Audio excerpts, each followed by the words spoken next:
So my sister just graduated from college with a degree in technical theater.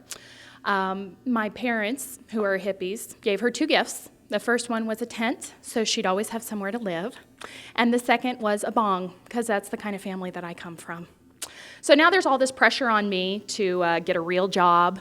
And, I really like what I'm doing now. I mean, where else can you smoke, drink, tell dirty jokes on the job? Doing daycare is great. I love it.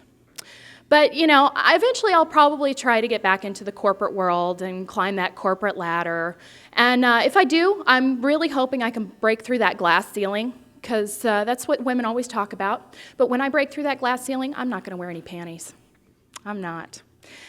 But I got to meet all my sister's friends at her graduation, which was a good time. And you know the type. They're those kids that think they're hippies. More than one roommate in their high-rise apartment, and suddenly it's a commune.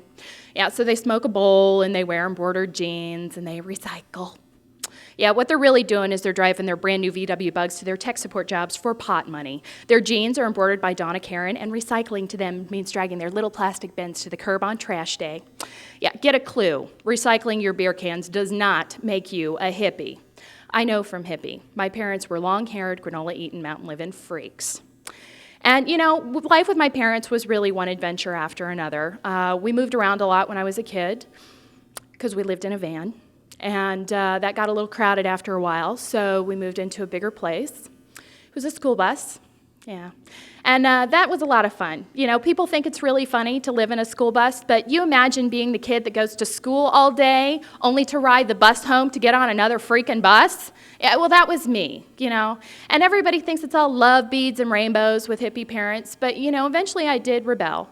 And people say, well, how can you rebel with hippie parents? 3 words for you. I became a square. That's right. I got a job working for the man. I listened to Kenny Rogers, and I became a cheerleader. And, people give cheerleaders a really bad rap.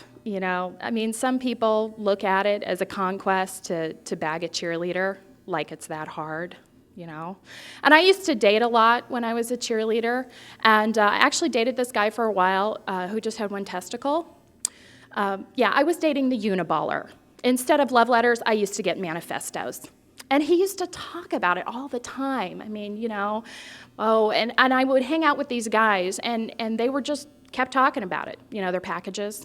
I guess guys do that a lot, And one of them was saying, oh, well, mine's bigger than yours. Yeah, well, mine pleases the ladies. Well, mine's going to last longer than yours. And I had had enough, So I did what I could, and I said, oh, yeah, well, my snatch is still as tight as a drum.